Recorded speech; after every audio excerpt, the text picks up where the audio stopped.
j'ai créé mon premier spectacle.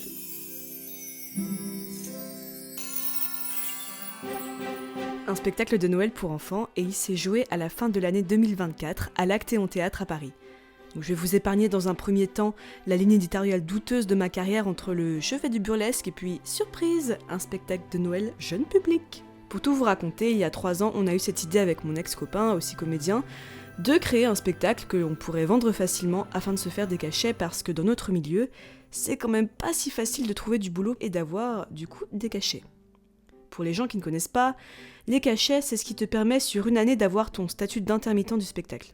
En gros, quand tu es intermittent du spectacle, ça te permet de toucher le chômage quand tu n'as pas de boulot payé, c'est-à-dire des cachets. Et plutôt que d'aller faire de la figuration ou des goûters d'anniversaire pour enfants, autant gagner de l'argent et son statut d'intermittent avec un projet qui a du sens et qui nous fait plaisir. Et apparemment, les spectacles de Noël, ça marche. On en cherche tout le temps, que ce soit pour des écoles, des comités d'entreprise, bref, allons-y. On s'est séparés alors que le projet n'était qu'un embryon, et j'avoue avoir sauvé ce projet de l'avortement parce que c'est un spectacle qui aborde un sujet qui me tient à cœur.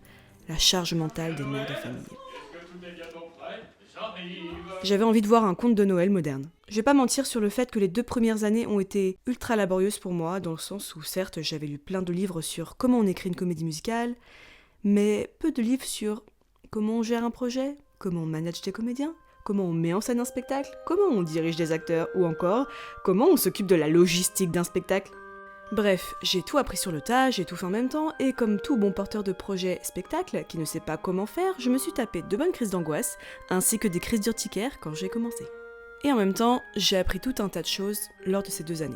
Premièrement, tu ne peux pas travailler avec tout le monde, et tout le monde ne peut pas travailler avec toi. Et c'est comme ça, c'est ok, c'est la vie.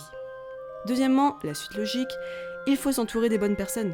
Troisièmement, il faut assumer son rôle de chef de projet et metteuse en scène et ne pas s'excuser d'être là, et surtout savoir où tu veux aller. La hiérarchie, c'est nécessaire, sinon c'est vraiment le bordel. Forte de ces expériences et passé mes petites crises, me voilà embarquée de nouveau dans cette aventure que j'ai bien failli abandonner. Ça va pas du tout aller. Mais ça va très bien aller. Ah, d'accord. Ok, bon. J'aime les amis comme ça. C'est les vrais. C'est dans la boîte en plus, hein. C'est le premier jour de répétition et j'ai trop hâte. Non, en vrai, j'ai trop peur. Je pense que j'ai fait toutes mes crises d'angoisse la semaine dernière, donc it should be good. Et ouais, en vrai, je suis trop contente. J'ai l'impression que ça fait 2 ans quand même que je vis Noël 365 jours par an, enfin 325 jours par an. Et non, ça va être trop bien. Je suis excitée, tout le monde est excité, tout le monde est content, donc y a pas de raison que ça se passe mal. Non, ça va être bien. Cette année, on a une toute nouvelle équipe parce que la plupart de mes anciens comédiens ont trouvé du boulot avec des contrats plus intéressants, genre beaucoup plus de cachets. Et franchement, c'est normal, on va pas leur en vouloir, hein, on fait tout ça. Mais c'est aussi la première exploitation dans un théâtre. Nous avons Adèle et Maureen pour jouer les lutins, Robin et Théo pour jouer le Père Noël, Père Fouettard, ainsi que Camille et moi pour jouer la Mère Noël. Je vais pas non plus mentir sur le fait que autant j'ai adoré écrire et avoir l'idée de ce spectacle, autant jouer ce rôle de Mère Noël, c'était pas forcément ce qui me plaisait le plus. Mais pour le moment, on n'a pas assez de budget pour payer quelqu'un à la mise en scène, et je n'ai pas assez d'argent pour ne pas jouer dans mon spectacle. Et voilà, c'était le reportage de Maureen. Bisous mes petits loulous. Créer son spectacle, ça veut dire dans un premier temps, payer et acheter tout le nécessaire pour ce spectacle. Il faut de l'argent, ou des subventions. Mais à l'époque, je ne savais même pas qu'on pouvait faire la demande de subvention. Donc, il fut un temps qui me paraît très lointain maintenant, où j'avais un peu d'économie. Et ces économies, je les ai mises dans ce spectacle. Décors, costumes et affiches. Et cette année, comme j'ai la chance d'être soutenue par une compagnie et qu'elle a trouvé des dates qui vont se jouer en tournée en plus d'être au théâtre, je dois acheter et refaire tout le décor de ce spectacle afin de l'avoir en double pour qu'il puisse se jouer à un endroit pendant qu'une équipe se trouve à l'autre. Monter un spectacle, c'est pendant ta résidence, un samedi qui est censé être un jour off, bah t'as pas de jour off, tu vas à Ikea acheter un fucking sac porque tu dois mettre ton décor dedans, tu dois mettre des gros cartons. C'est le petit plan de mon samedi, aller chercher des cartons. Ok, là commencent les choses sérieuses de type je fabrique mes cadeaux de Noël pour ma scénographie. C'est Noël à l'atelier, les lutins se met à travailler, c'est Noël. Franchement, je crois que j'ai mis genre 1 heure pour faire ce cadeau. Je pense que j'ai mis genre 30 minutes à faire la moitié d'un gros cadeau. Il me reste tout ça. Non. Alright. Ça c'est mon repas de cette semaine. Trop contente.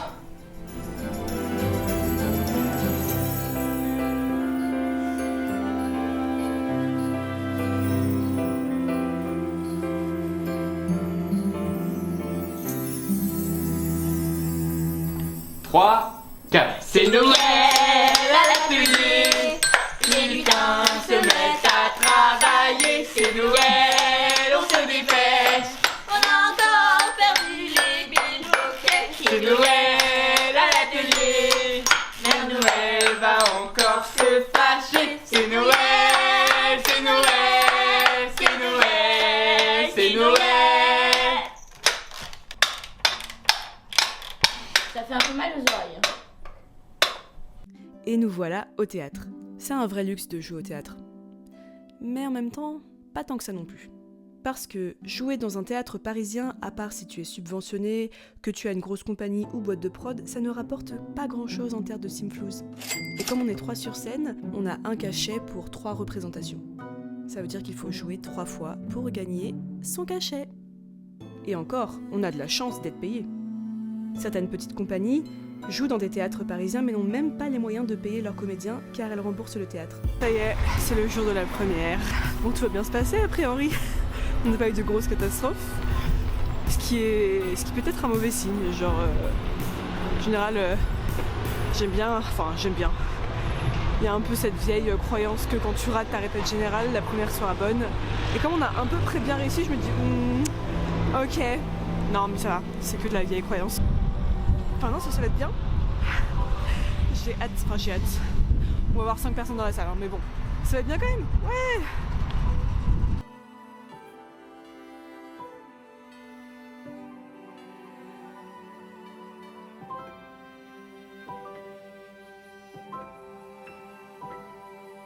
Je fais un petit bilan de cette journée post-première avec une petite tisane dans une tasse. Singing in the Rain, genre vraiment je fais un placement de produit qui n'existe pas. Et bien je suis très contente parce que, bon il y a eu des petites merdes de première, hein, du genre on a fait des choses très nouvelles, c'est à dire que c'est marrant, tu répètes un spectacle très longtemps, tout se passe bien, tu te dis non ça va aller, machin. Ouais. Et la première, t'as tout le temps des trucs inattendus qui arrivent. C'est le stress qui fait que d'un coup tu commences à... Tu pars dans tous les sens, mais franchement on s'est tous bien rattrapés, on a eu des moments... non, on a vraiment eu des moments très drôles, on a eu des moments... très chouette, enfin c'est hyper bien d'entendre la réaction du public. Donc là on a eu de la chance parce qu'on a eu de la réaction tout simplement. Et pourtant il n'y avait pas 5 personnes, il y avait 15 personnes. Ce qui est quand même très très bien. Alors moi à la fin du coup, comme je fais la mère Noël, j'ai été faire des photos avec les enfants et tout. Et trop mignon parce que vraiment ils ont aimé le spectacle, les parents aussi ont aimé, j'ai une maman qui m'a dit ah vraiment c'était super et tout, enfin même une autre maman, 2 mamans du coup, qui m'ont félicité, qui m'ont dit que c'était vraiment bien et on a reçu notre premier commentaire Bière et Duc. Du coup je suis trop contente. Est-ce que je peux lire le commentaire parce que je suis en mode genre trop... Alors le commentaire Bière et Duc, pour ceux qui connaissent pas c'est un site où tu peux réserver des spectacles. Bref, Bière et Duc. Donc Noël, un spectacle à découvrir par Bernichou 77 610. Merci Bernichou, si tu regardes cette vidéo, gros love sur toi Bernichou. Super spectacle, 4 points d'exclamation. Les enfants étaient ravis, ainsi que les adultes présents. 4 points d'exclamation. Très belle énergie et bravo à toute l'équipe. 1 point d'exclamation. Vous voulez que vos enfants passent un bon moment? N'hésitez pas, même vous les adultes ne serez pas déçus. Voilà, si ça ne vous donne pas envie de venir voir le spectacle, je ne sais pas.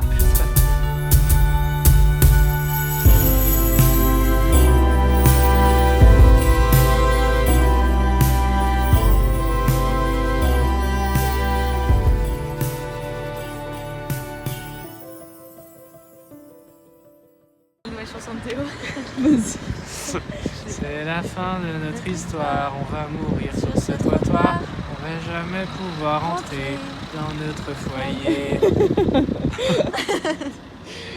Oh god. Joyeux Noël. Les joies de la tournée. Yes, ça. Payer un cachet, mais c'est compliqué pour entrer. Ce soir, c'est Noël. Et nous allons distribuer les cadeaux Ensemble. Les tâches ne seront plus décorées, nous allons les partager. Tu vas pouvoir te reposer enfin cette année. C'est la fin de notre histoire, le début d'une nouvelle ère, celle où je serai pionnière et plus prisonnière. Noël ensemble, c'est tellement mieux quand tous les deux. Cette année, j'ai décidé de faire Noël à tes côtés. En avant, je prends les rênes, c'est un nouveau règne. Il faut savoir avancer et ne pas se retourner. Noël ensemble, c'est tellement mieux quand tous les deux. Cette année, j'ai décidé de faire Noël à tes côtés.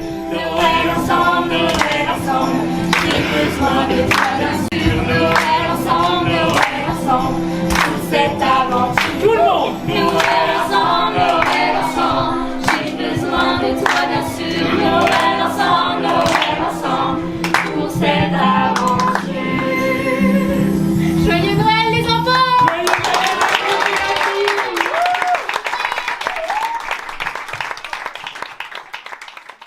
C'est la Manon de 2025 qui filme actuellement ce petit bout de vidéo. Donc il y a eu un petit moment de digestion, j'avoue, de ce spectacle, de toute la saison finalement qui s'est terminée le 5 janvier. Et avant de recommencer à travailler, j'étais en mode genre oula, on va faire une petite pause de Noël, même la vidéo, là j'ai vraiment mis du temps à la monter. Aussi parce que j'étais pas sûre, parce que ça reste un exercice assez compliqué pour moi d'être sur YouTube.